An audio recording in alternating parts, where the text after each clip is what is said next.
Hello, everybody. It's great to be with a friend of mine who was Prime Minister of the Netherlands. I got to know him very well. We had a great relationship always. Mark Rutte. Now he's Secretary General of NATO and doing a fantastic job. Everybody, every report I've gotten is what a great job he did, and I'm not at all surprised when I hear it. We had to support him, and we supported him as soon as I heard the name.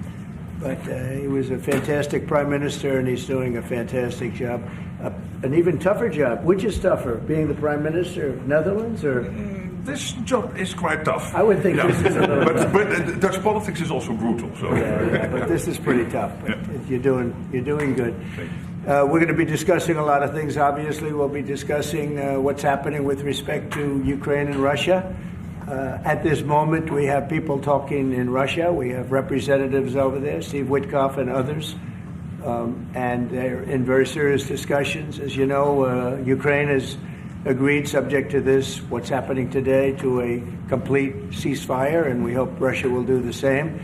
Thousands of people are being killed, young people, usually, mostly young people. We were just talking about it. Thousands of young people are being killed a week, and we want to see that stop. And they're not Americans, and they're not from the Netherlands for the most part. No. They're from Russia, and they're from Ukraine, but they're people. And I think everybody feels the same way. We want it to stop. It's also a tremendous cost to the United States and to other countries. And it's something that would have never happened if I were president, and it makes me very angry to see that it did happen. But it happened, and we have to stop it. And Mark has done some really good work over the last week. We've been working together, and he's done some really good work, so I'm very happy about that. We'll also be talking about trade and various other things, and I think we'll have a very, very strong day. We're going to have lunch afterwards. That'll go, and then we'll see you all later. But Mark, would you like to say something? Yeah. First of all, thank you so much, Mr. President, dear Donald, again for hosting me, and but also for taking time in Florida. A couple of weeks after you were re-elected. That's right. And of course our phone call a couple of weeks ago, and I must say, Trump 45, you originated the fact that in Europe we are now spending, when you take it to aggregate, 700 billion more on defense than when you came in office in 2016, 2017. But that was Trump 45. But then when you look at Trump 47, It's going to be hard to tell. what happened the last couple of weeks is really staggering. The Europeans committing to a package of 800 billion defense spending. The Germans now, potentially up to $500 billion extra in defense spending. And then, of course, you had Keir Starmer here, the British Prime Minister, and others, all committing to much higher defense spending. We're not there.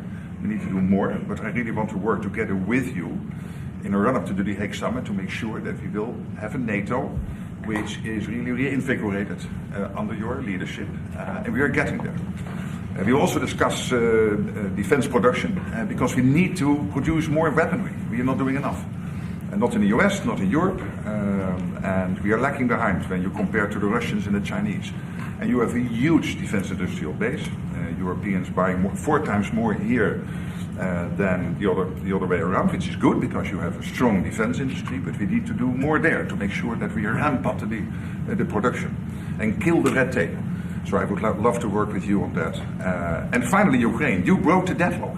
As you said, all the killing, the young people dying, cities getting destroyed. The fact that you did that you started the dialogue with the Russians, and the successful talks in Saudi Arabia now with the Ukrainians. I really want to commend you for this. So, The Hague is my hometown. I love to host you there in the summer and work together to make sure that will be a splash, a real success, projecting American power on the world stage. What Mark is saying is when I first went to NATO, my first meeting, I noticed that very few people were paying. And if they were, they weren't paying their fair share. There were only 7 countries that were paying what they were supposed to be paying, which was... Yeah, it's even worse. It could be even worse. But there were just very few countries that were paying, and even the paying, it was at 2%, which is too low. It should be higher. It should be quite a bit higher. But you had Poland, and I remember Poland was actually paying a little bit more than they were supposed to, which I was very impressed with. And they've been actually terrific, and some of the others. But most of them weren't paying, or they were paying very little. And I didn't think it was appropriate to bring it up there, but I said it's going to be brought up at my next meeting. And my next meeting, the first meeting, you want to give them a little break. The second meeting, it began, and I was able to raise hundreds of billions of dollars. I just said, we're not going to be involved with you if you're not going to pay. And the money started pouring in, and NATO became much stronger because of my actions and working along with a lot of people, including Mark. But they would not pay for other presidents, and I don't think other presidents even knew that they weren't paid. I asked first question, has everybody paid up? And literally, I mean, they told me 7. You could be right, it could be 3, but that makes it even worse. But they just weren't paying. And I said, no, I won't protect if you're not paying. If you're delinquent or if the money isn't paid, why would we do that? And as soon as I said that, got a little hit from the press because they said, oh, gee, that's not very nice. But if you said the other, nobody would have paid. And the money started coming in by the billions. And, hundreds of billions of dollars flowed into NATO, and NATO became strong. Yeah. And you remember that. Your predecessor, who I thought was a very good man. Absolutely. Yes, Stoltenberg. He sends his best greetings. He was terrific. Stoltenberg, Secretary General. And he made the statement that when Trump came in, the money started coming in like we never saw before. Hundreds of billions, actually probably close to $600 billion came in, and NATO became strong from that standpoint. And now we have to use it wisely, and we have to get this war over with, and you'll be back to a normal, much more normal life. And maybe we're close. We're getting words that things are going okay in Russia, and it doesn't mean anything until we hear what the final outcome is. But they have very serious discussions going on right now with President Putin and others, and hopefully they all want to end this nightmare. It's a nightmare. It's a horrible thing when you look. I get pictures every week. They give me the pictures of the battlefield, which I almost don't want to see. It's so horrible to see young people laying arms and legs and heads laying all over the field. It's the most terrible thing that you'll ever see. And it's got to stop. These are young people with mothers and fathers and sisters and brothers and friends, and it's got to stop. So we hopefully are going to be in a good position sometime today to have a good idea. We know where we are with Ukraine, and we are getting good signals outside of Russia as to where we are with Russia. And hopefully they'll do the right thing. It's really humanity. We're talking about humanity. We're not talking about the money. But then you add the money to it, and hundreds of billions of dollars is being spent and really wasted so unnecessarily. It should have never happened. So it's an honor to have you here. They picked a great gentleman. I'll tell you, I was so happy to hear, because you had somebody. Stoltenberg was really good, and you have somebody that's going to do an incredible job. And I was so much in favor of you. You have no idea. They had another person that I did not like. I was not happy. And I think I kept him from, you know what I'm talking about. I said, this is the right man to do it.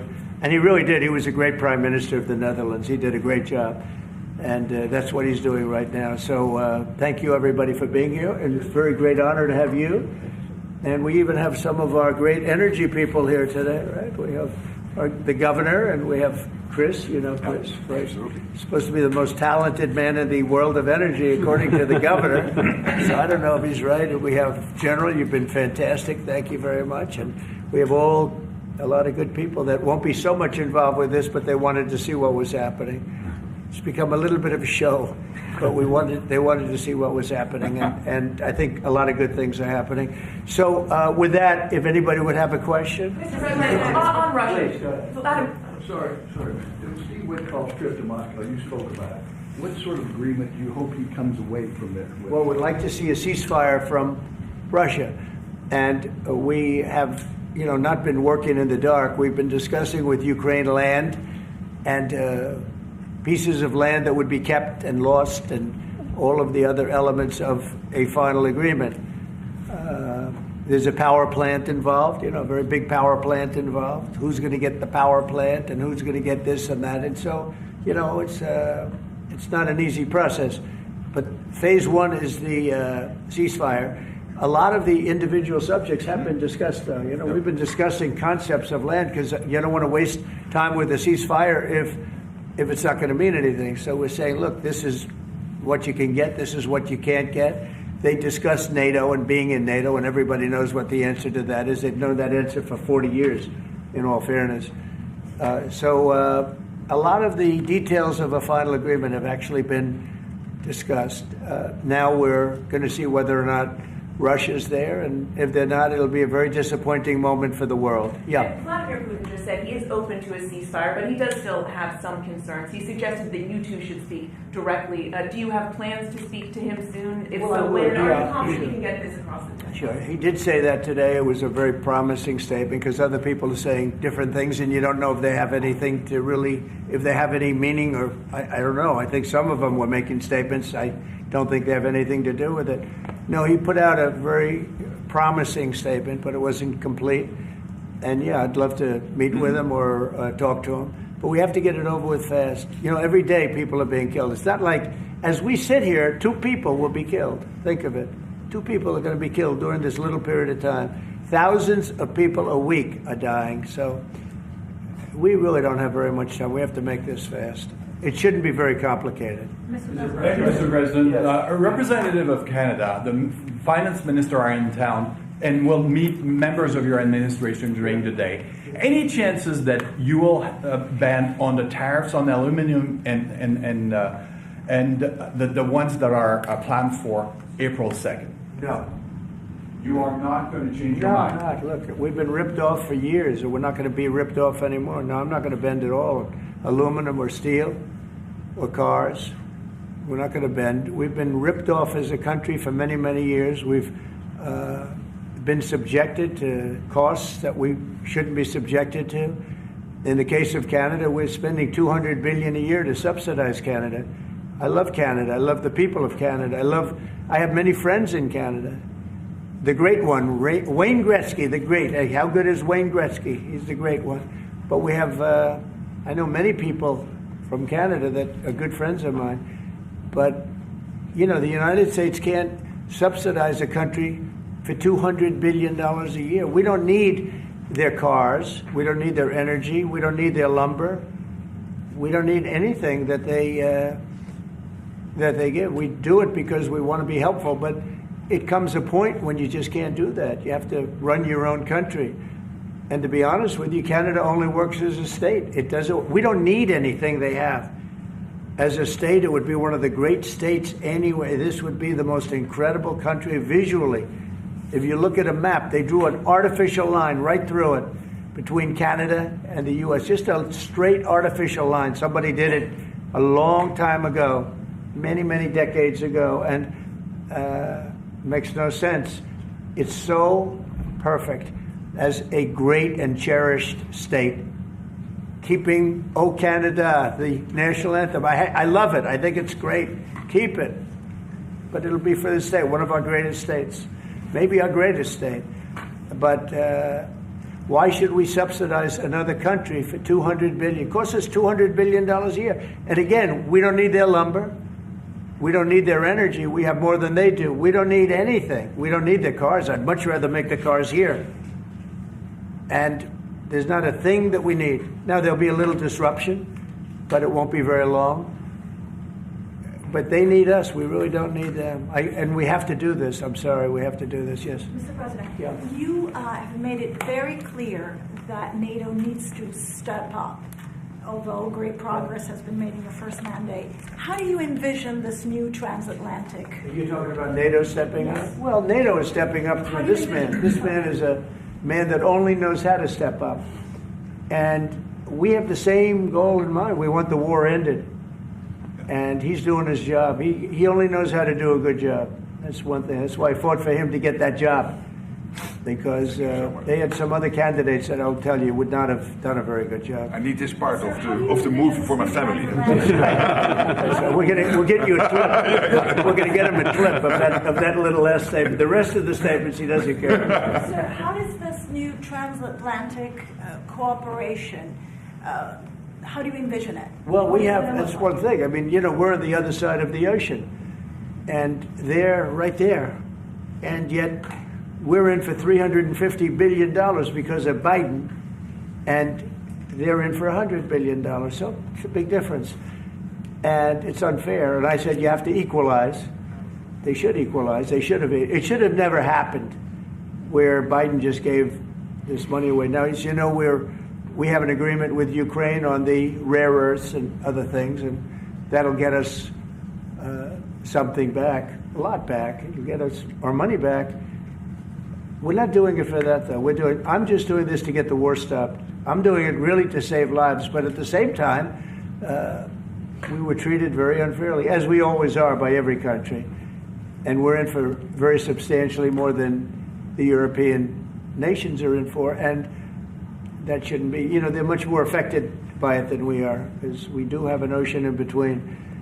But I don't know. I think good things are going to happen. I really do. I think good things are going to happen. I do say, we were talking before, and Mark was very nice. He said, if you would get involved, there would be nothing. You'd just be going on. This thing would have gone on for a long time. Breaking a deadlock. It was crucial. Yeah, we broke a deadlock. Yeah. We did break a deadlock. I hope it's meaningful. Yeah. Yes, did you have one? Yeah. Yes, sir. Thank you, Mr. President. Amanda Head with Just the News. On the southern border, you've got DHS and ICE who are reporting that there was a little bit of fudging of numbers during the Biden administration on both the catch and the release side, with respect to reporting the number of illegals coming into the country. They cheated on the numbers. The numbers were. I love that question. Who are you with? Just the News, Amanda Head. Very nice. That's good. Do you know how many of those are criminal illegal aliens? And Biden's out of office. Yeah. Alejandro Mayorkas, who gets held Biden fudged the numbers. The numbers were totally fake. And he gave fake numbers. I knew they were fake. Everybody knew they were fake. But now it came out. And terrible what they did. That administration was a horror show for this country. Can you hold anyone accountable? Well, I don't know. They gave phony numbers. And phony numbers are a very bad thing to give. But I'm not sure about that. I don't know how it would play. We want to get it straightened out. We're after many, many bad people that were let into our country, and Kristi Noem and my friend Homan. How good is Tom Homan doing, right? And they're after him, and you see they're taking him out in record numbers. Gang members, gang leaders, drug dealers. There's a problem the Netherlands does not have. The Netherlands never had this problem. If you'd like to take it, I could deliver some people. I could deliver some nice people to the Netherlands if you'd like. I'm not sure. No, what he did to this country, letting 21 million people flow through an open border. Many of those people were hard criminals from prisons and jails, from mental institutions, and I always say insane asylums, because they were seriously deranged. And they're here from, not South America, from all over the world. From South America, but from all over the world. And it's so sad. You'd say, why would anybody do this? Why? Yeah, go ahead. And one more. There's some new internal Democrat polling that doesn't look great for Democrats, but it also has 54% unfavorability for Republicans in swing states and battlegrounds for the midterms. Do you consider those voters capturable for Republicans? Yeah, well, we did. I won every swing state, as you know, by a lot. And I won the popular vote by a lot. And we won the counties. If you look at the counties and district plan, we had 2,725, and they had 501. That's why the map is all red. So we had a great thing. Yeah, I think winning from the Democrats, if you look the other night, I made a speech, and I introduced two young ladies who were killed, viciously, violently killed. Young, unbelievable, both outstanding people. They were killed by illegal aliens. And the Democrats wouldn't get up and applaud. The mothers were, inconsolable. They were crying, and everybody was crying.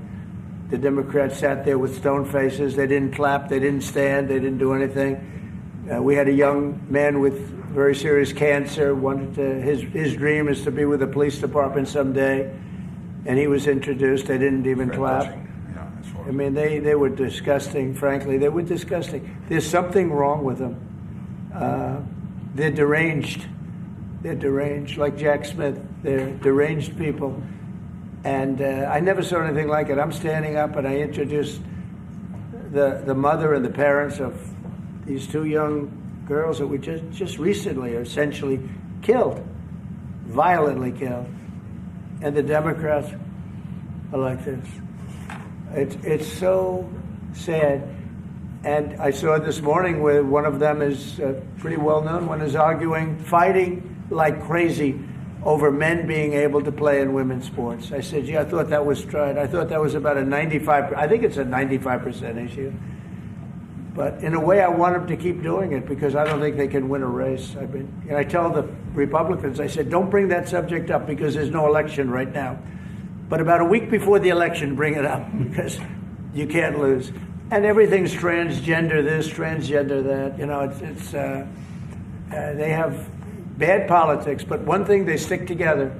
You know, I wish, and the Republicans stick together mostly, but we have a couple that are grandstanders. You know, you always have grandstanders in life.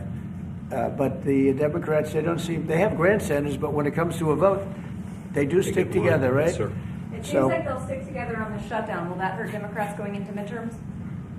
Well, if they do a shutdown, and ultimately that might lead to very, very high taxes, because we're talking about a shutdown, we're talking about getting to work immediately on the greatest tax bill ever passed. That was the one we did. It was a renewal, and it's an addition to it. And we're going to cut people's taxes. And if we don't open, the Democrats are stopping all of these good things that we're providing. We're providing the greatest package of benefits that this country's ever provided. The biggest part of that's going to be tax cuts for the middle class and for businesses, small businesses, employers, people that hire people in jobs. And if it's shut down, it's only going to be, if there's a shutdown, it's only because of the Democrats. And they would really be taking away a lot from our country and from the people of our country. Mr. President, on tariffs, you made clear you're not backing down from this, but many American small business owners say they are concerned that these tariffs are going to hurt them. What's your message to them?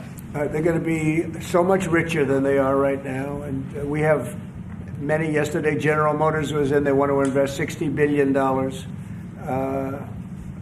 The people from Facebook were in yesterday. They're going to invest $60 billion by the end of the year. Other people are talking about numbers. Apple, as you know, a few days ago announced $500 billion investment. They're going to build their plants in the United States, which, as you know, almost all of their plants are in China. Now they're building in the United States. Look, the reason is two things. Number one, the election, November 5th, and the other thing is tariffs. I think probably in that order. But Tim Cook came in and he announced 500, think of it, 500 billion, not million. 500 million's a lot when you think about it, right? But I would have been happy with 500 million, but it's $500 billion investment by Apple in the United States. And that's because of the election result, and it's because of the tariffs and the tax incentives too, you know, tariffs and tax incentives. And I've never seen anything like it. We have plants going up now in Indiana. We have plants going up in Michigan. A lot of plants going to be planned from. I'm trying to steer them to Michigan because Michigan got so badly beaten by, you know, what happened with Europe. You know, if you look at Europe, take a look at the EU. We're not allowed to sell cars there. It's prohibitive because of their policies and also their non-monetary tariffs. They put obstacles in your way that you can do nothing about. But if you take a look at what happens, so we sell no cars to Europe. I mean, virtually no cars, and they sell millions of cars to us. They don't take our agriculture, we take their agriculture. It's like a one-way street with them. The European Union is very, very nasty. They sue our companies. Apple was forced to pay $16 billion on a case that, very much like my cases that I won. They shouldn't have been even cases, but we felt they had no case, and they ended up having an extremely favorable judge and decision. But they're suing Google, they're suing Facebook, they're suing all of these companies, and they're taking billions of dollars out of American companies, many more than the ones I just mentioned. And I guess they're using it to run Europe or something. I don't know what they're using it for, but they treat us very badly. China obviously treats us very badly.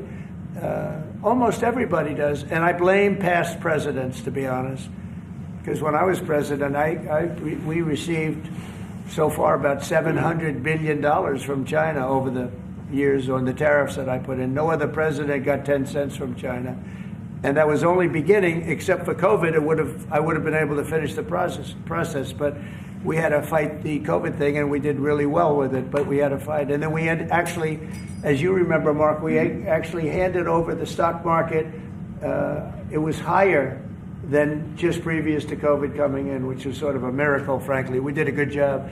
But the tariffs are very important. And I think the psychology, there's great spirit. When Mark came in, he said, congratulations, there's a whole new spirit, there's a whole new light over this country, and really over the world. Because you have somebody that, a whole group of people, really, because I talk about this whole group, that we know what we're doing, and a lot of great things are happening. But I've never seen investment like this. Trillions of dollars is being invested in the United States now that would have never, our country could have failed. Another 4 years of this, what happened in the last 4 years, our country would have been a crime-ridden mess. And I don't know if you noticed, little thing they call it, but it's not a little thing if you don't have, if you like eggs and you don't have a lot of money. Eggs have gone down 25% in the last couple of weeks. We inherited that problem, eggs. Groceries have gone down a little bit. Energy's gone down. Do you want to speak to that for a second, Governor? Would you just say a couple of words, you and Chris, about energy, what's happened? Well, happy to, but I think that Chris and I just came from CERAWeek, which is the largest conference in the world, so global leaders, people from the EU, officials from all the energy-producing countries, all there, and all the global nationals, all the U.S. The spirit of that group is through the roof, because now they realize that in the United States that President Trump's policies are pro-developing more energy, as opposed to we're trying to shut down energy, and that pro-growth, pro-business, pro-energy approach is giving people the optimism. So then the markets are reacting to that, and energy prices on the futures market are going to go down, because people know we're not going to be killing off the energy we need for prosperity in all of our countries, but also for peace. Because people have used energy to fuel these wars that President Trump is working so hard to end, and we know that high energy prices were driving the inflation that he talked about. So it accomplishes two goals for us, which is prosperity for the world, peace for the world, when we have smart energy policies, and President Trump has brought common sense back to how we think about energy. And it's brought down now $65 a barrel, I saw this morning. That's phenomenal news, and that's going to that's what brought it up. The energy they took our beautiful energy policies and they just messed them up, and then they went immediately back to them, but by that time they lost it. They lost that Bronco, as the expression goes. Chris, do you have something to say? Oh, I think Doug said it well, but you just can't overstate how important the return of common sense, the return of knowledge about energy and pro-American consumers, pro-investment in our country. I think globally that was welcomed. It means capital flows, it means more sobriety and lower energy prices, more economic opportunity for Americans. So yeah, it was elated atmosphere at a global energy conference. Well, we're working on one project. It should be very easy. It's a pipeline going through a small section of New York. New York's held it up for years, actually, for years. They wanted to do it for years and years. And it will reduce the most expensive energy almost in the world is in New England, because they have no way of getting it there, because it's been held up by New York. And the whole of New England and Connecticut and New York, the energy prices are through the roof. And this one pipeline will save per family $2,500 just on heating, and another $2,500 on everything else. So the energy, by just a simple pipeline going through an area that wants it, an area that's not a rich area, it's actually a very poor area, will create jobs and everything else. And it's going to be way underground. Nobody's going to see it. Once they fill it up, nobody's going to see it. Nobody's going to know it's there. And families in New York and Connecticut and New England are going to save $5,000 a family. Think of that. Because right now they have the highest energy prices maybe in the world, they say. New England is a disaster. So we're working on that. In fact, the governor's coming in, Governor of New York, Kathy Hochul, who's a very nice woman. She's coming in tomorrow morning at 9 o'clock to meet me on that and other things. Not only that, but other things. So I hope we don't have to use the extraordinary powers of the federal government to get it done. But if we have to, we will. But I don't think we'll have to. I can tell you Connecticut wants it, and all of New England wants it. And who wouldn't want it? And it's also jobs on top of everything else. So that's going to be very exciting. So we're meeting with the governor tomorrow morning. Mr. President, question. Thank you. Mr. President. Greenland. What is your vision for the potential annexation of Greenland and getting them potentially to Well, I think it'll happen, and I'm just thinking, I didn't give it much thought before, but I'm sitting with a man that could be very instrumental. You know, Mark, we need that for international security, not just security, international. We have a lot of our favorite players, cruising around the coast, and we have to be careful. And we'll be talking to you. It's a very appropriate, really a very appropriate question. It's an Thank issue you in the very high much. north, so the Arctic. So what you did. So when it comes to Greenland, yes or not joining the US, I would leave that outside for me this discussion because I don't want to drag NATO in that. But when it comes to the high north and the Arctic, you are totally right. The Chinese are now using these routes. We know that the Russians are rearming. We know we have a lack of icebreakers.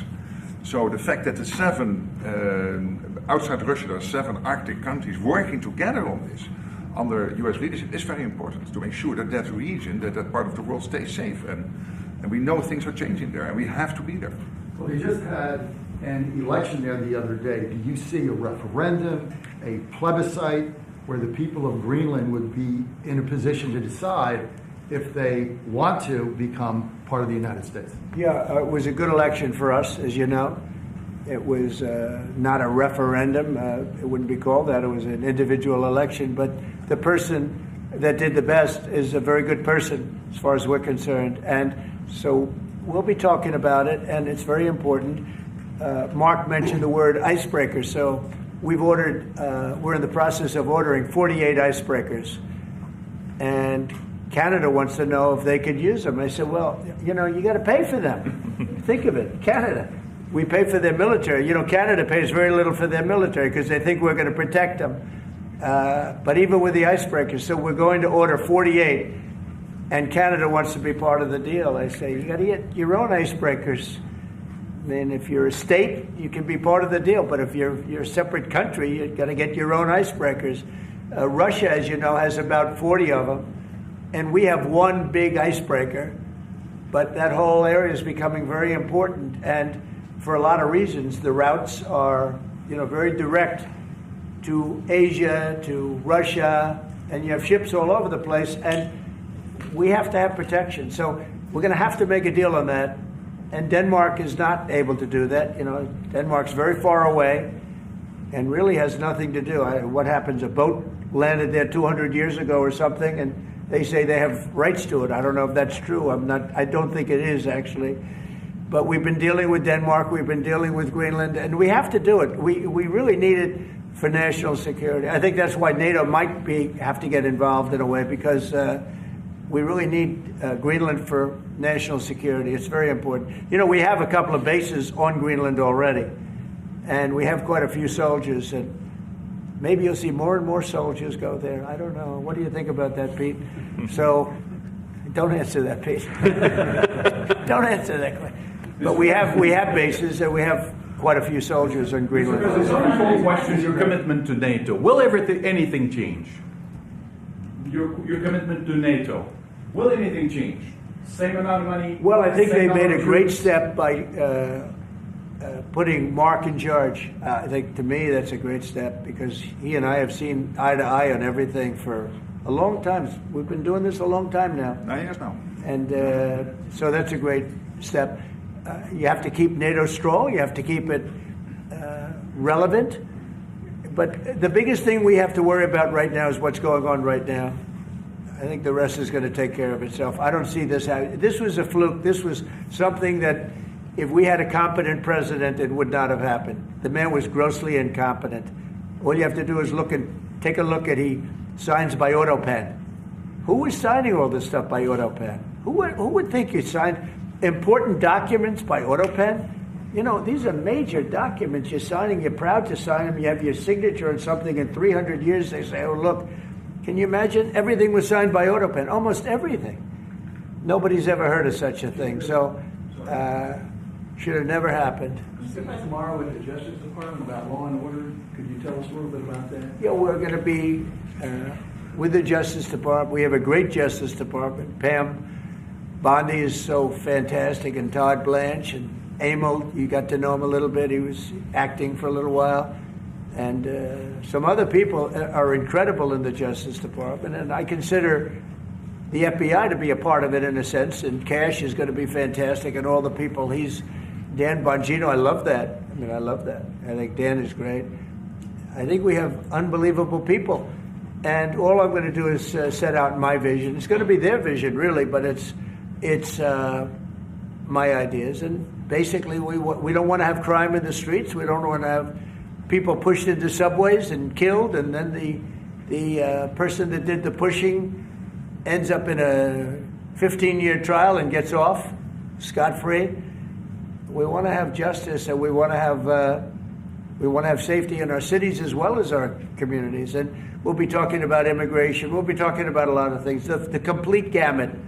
So I look forward to that. That'll be tomorrow at the Justice Department. Mr. President, you're a man of peace. You said it several times and you made it very clear. A man of peace dealing with belligerent people. Yeah. And I'm thinking, we saw how you handled Zelensky in this very own room. What is your leverage on Putin? Are you thinking sanctions? What if he refuses to? Well, I do have leverage, but I don't want to talk about leverage now, because right now we're talking to him, and based on the statements he made today, they were pretty positive, I think. So I don't want to talk about that. I hope Russia's going to make the deal too. And I think once that deal happens, you're never going to be in a process. I don't think they're going back to shooting again. I really believe if we had if we get a peace treaty, a ceasefire treaty, I think that leads to peace. That's going to really lead to peace. I don't think anyone wants to go back. They've been doing this for a long time, and it's vicious and violent. And I think if President Putin agrees and does a ceasefire, I think we're going to be in very good shape to get it done. We want to get it over with. That's why it was very important what I instructed everybody, including Steve, what we're looking for, to discuss concepts of land, concepts of power plants, because it's complicated. You know, you have you're sort of creating the edge of a country. The sad part is that country, if this didn't happen, and it wouldn't have happened, I don't know if they would have to give anything back. I guess Crimea, I said it last time, Crimea was given by Obama. Biden gave him the whole thing, and Bush gave him Georgia. And Trump didn't give him anything. I gave him, you know what I gave him? I gave them javelins. And the javelins were very effective, as you know. I gave them nothing. 2019. And then also, if you take a look, I was the one that stopped the pipeline going into Europe. It was totally stopped. Nord Stream 2, nobody ever heard of Nord Stream 2 before I came along. But I got along very well with President Putin. I got along with most of them. I get along great with President Xi. I got along great with Kim Jong-un. I got along great with all of them. And we had no wars. We had no problems. We wiped out ISIS in record time. General Raisin came, and he wiped them out. And he was going to be our new chief, right? He's going to be the head of Joint Chiefs of Staff. And he's a highly respected man. He's going to be great. Pete's going to be fantastic. I have no doubt about it. We have a great team, really great team. Yeah, please. Go ahead, please. Mr. President, some of our allies have said that they're worried that they could be the next to be attacked by Russia. You've spoken directly with the Russian president. Yeah. Do you think those fears are justified? No, I don't. I think when this gets done, it's done. They're going to all want to go home and rest. I don't see it happening. Nope, I don't see that happening. And we'll make sure it doesn't happen. Not going to happen, but we'll make sure it doesn't happen. Yeah, go ahead, please. Leaders from Russia and Iran are heading to Beijing tomorrow to discuss nuclear programs. What do you hope to get out of that? Well, maybe they're going to talk about non-nuclear programs. Maybe they're going to be talking about the de-escalation of nuclear weapons, because, I was talking about that with President Putin very strongly. And we could have done something had that election not been rigged. We would have had something. I think I would have made a deal with Putin on de-escalation, denuclearization, as they say. But we would have de-escalated nuclear weapons, because the power of nuclear weapons is so great and so devastating. And right now, Russia and us have by far the most, but China will catch us within 5 years. China doesn't have but they're in the process of building, and they build. And within 4 or 5 years, they'll probably have the same. And by the way, this is a Republican tradition. Ronald Reagan, when he negotiated with Right. Gorbachev in the 1980s Right. about bringing down the number of nuclear weapons, it's what you have been doing your first term, and it is important. It would be a great achievement if we could bring down the number. We have so many weapons, and the power is so great. And number one, you don't need them to that extent. And then we'd have to get others, because as you know, in a smaller way, Kim Jong-un has a lot of nuclear weapons, by the way, a lot. And others do also. You have India, you have Pakistan, you have others that have them. And we'd get them involved. But we started off with Russia and us. We have by far the most. And we were going to denuclearize. And that was going to happen. And then we were going to China. And I spoke to China. I spoke to President Xi about it. And he really liked the idea. You know, he'd like not to spend trillions of dollars building weapons that hopefully he's never going to have to use. And because they are very expensive also. So that would have been great. Okay, one or two more. There's been tension in the... Thank you. We're looking at an impending government shutdown Friday at midnight. Yeah. Democrats for 30 years straight have said if there's a shutdown, bad things happen. Do you anticipate direct negotiations yourself with conference leader of the Democrats, Chuck Schumer? If they need me, I'm there 100%. It's right now. It's 2 or 3 people.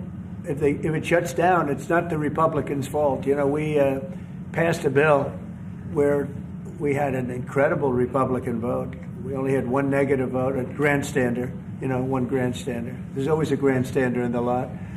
But it was amazing. People were amazed that the Republicans were able to vote in unison like that, so strongly. If there's a shutdown, even the Democrats admit it'll be their fault. And I'm hearing a lot of Democrats are going to vote for it, and I hope they do. This is an extension. But ultimately, we want to vote for one big, beautiful bill where we put the taxes in, we put everything in. We're going to have big tax cuts. We're going to have tremendous incentives for companies coming into our country and employing lots of people. It'll be, I called it, in a rare moment, one big, beautiful bill. That's what I like, and it seems to be that's where they're heading. And we'll have to take care of something to do with Los Angeles. A place called Los Angeles almost burned to the ground. By the way, I broke into Los Angeles. Can you believe it? I had a break-in. I invaded Los Angeles, and we opened up the water, and the water is now flowing down. They have so much water, they don't know what to do. They were sending it out to the Pacific for environmental reasons. Okay, can you believe it? And in the meantime, they lost 25,000 houses. They lost, and nobody's ever seen anything like it. But we have the water. I'd love to show you a picture. You've seen the picture. The water is flowing through the half pipes. You know, we have the big half pipes that go down. 25 years ago, they used to have plenty of water, but they turned it off for environmental reasons. Well, I turned it on for environmental reasons and also fire reasons. But and I've been asking them to do that during my first term. I said, do it. I didn't think anything could happen like this, but they didn't have enough water. Now the farmers are going to have water for their land, and the water is in there. But I actually had to break in. We broke in to do it because we had people that were afraid to give water. They were, in particular, they were trying to protect a certain little fish. And I said, how do you protect the fish if you don't have water? They didn't have any water, so they're protecting a fish. And that didn't work out too well, by the way. So they have a lot of water going down throughout California, all coming out from the Pacific Northwest, even some from Canada. Thank you, Canada, very much. I appreciate it. Next thing you know, they'll want to turn the water off. They want to charge us for the water. But it comes up from the Pacific Northwest, and it's a beautiful thing to see. I mean, it is brimming with water. Now, if they would have had that done, you wouldn't have had the damage because the fire would have been put out. The fire hydrants would have been loaded. The sprinklers in people's living rooms and bedrooms would have been loaded up with water. They had no water. The government makes them put sprinklers, and they had no water in the sprinklers. And why I'm saying this? Because we know that our America's taxpayer money is using for another issues like UN border or something else. So why have give or taxes money to other issues that are not very much important, I think, because you think that there is no war or something, because Europe have to sorry, UK or Europe, something other countries have their own military power something, and they have to ready and prepare from the other enemies. They have to prepare themselves, because I don't think that it's a good decision for America, because why they have capable, how much time US will US will give security them, because there's a lot of money needed. So I think it's a very bad decision, and that providing money, giving money from UN and other issues. So it's a very good decision by Donald Trump that US only focus on development or make America great again. So it's a very good decision from Donald Trump, and I think America will go better and better. Okay, from of the US, of the presidency of Donald Trump. So I am very happy for that and the decision. And if I talk about Russia-Ukraine war, so basically the point of Donald Trump is very agree. I agree with him, because you see what's happened when if the war is now 3 years ago, the war started from now. So and in 3 years Ukraine will never win with Russia, because Russia has such military power, and if America was not help Ukraine, there is no chance, there is no single percent chance that Ukraine have guts to get into the war, because Ukraine is a small country. We all know that. I'm not try to make small or try to make a negative comment on this country, but we all know that Ukraine's military power is nothing, like has, but not compared with Russia. Russia is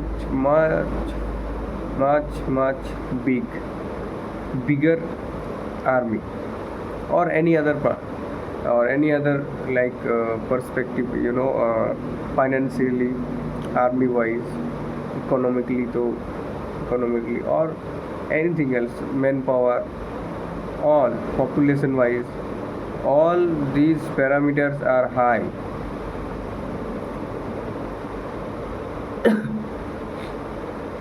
Than Ukraine. So I think it's a foolish movement by Ukraine, if they think that if they win against Russia. It's a very idiot thinking. So as you know, Donald Trump said that if Zelensky was accept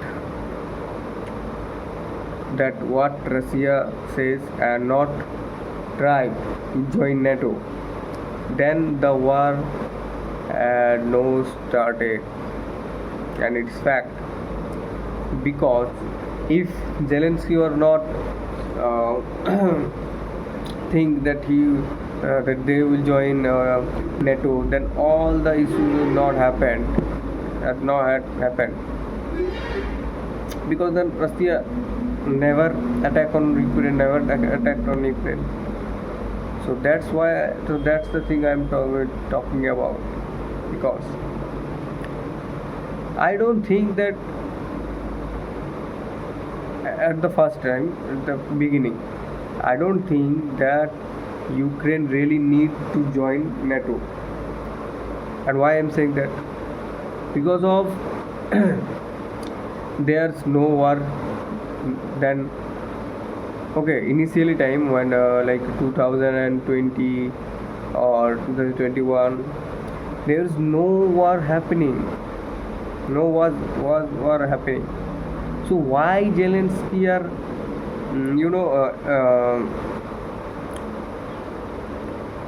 think that he had to join NATO? Why? If this was a war situation, then he think that we have to join NATO for our security purpose. Okay, but there is no war. Yeah. So why they try to join NATO?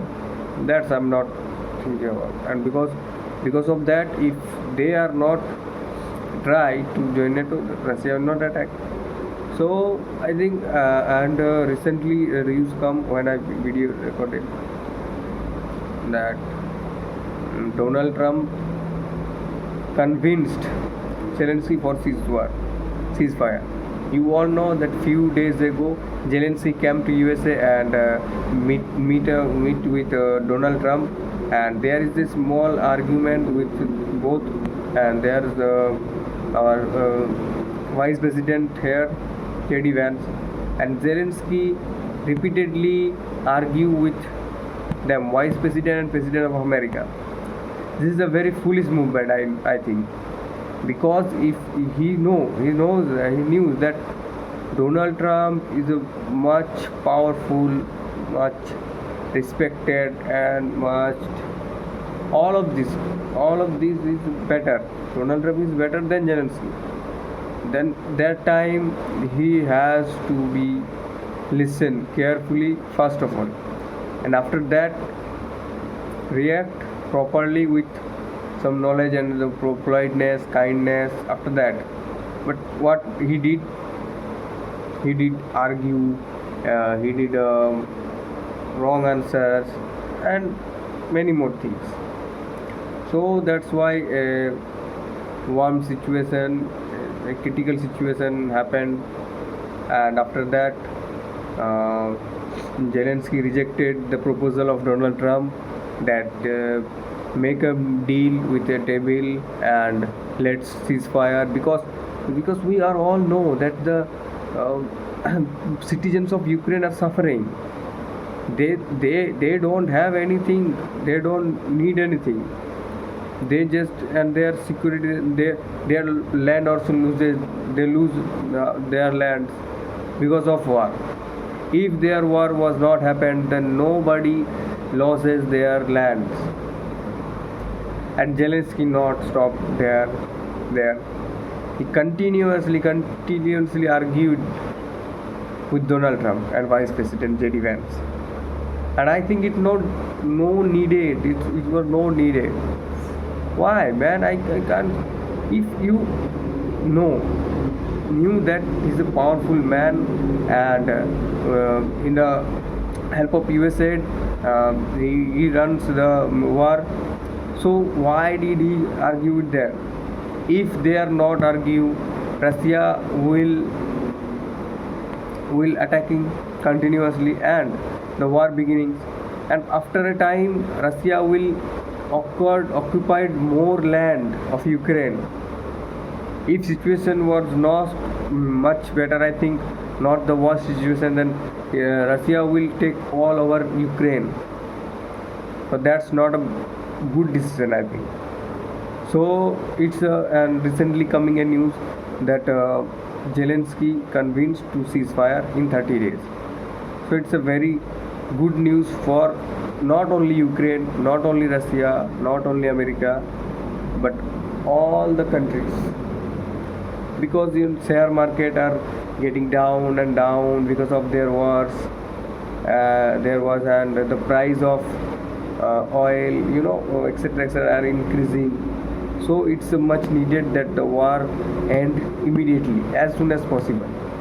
World War III, because nowadays there's not Ukraine-Russia war, because all the European countries are trying to stand with Zelensky. What happened? Sometime later.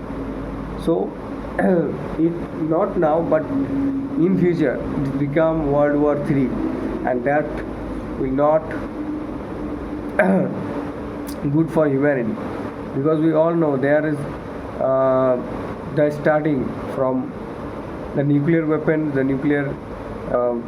starting from the World War II, and nowadays there is a 9 countries in the world who have their own nuclear weapons. So if World War III will happen, the world will change forever, fully changed forever. Because you know very well that how much powers hold nuclear weapon can be disaster for any country. And if one country has started nuclear weapon, then another country always use the weapon. And if all 9 countries are using the nuclear weapon, then what do you think? Do you think that really the world exists? The world disappear, and all humankind was end. Humankind journey. So it's very needed that the World War III will happen. Okay, and this is a concern. So nowadays, happy news. It's a very happy news that war will end in 30 days because of ceasefire, because of Donald Trump, because of all the Americans we afforded and we convinced Zelensky. So it's a very good news, and this is the news. And so yeah, I end the video now. So let's see you again in another video. If you really like this video, then hit a like, and if you want more videos, then subscribe to my channel. It's free for you, but it's give me motivation to do the effort for you to make latest news and update it with you. So see you next video. Bye bye.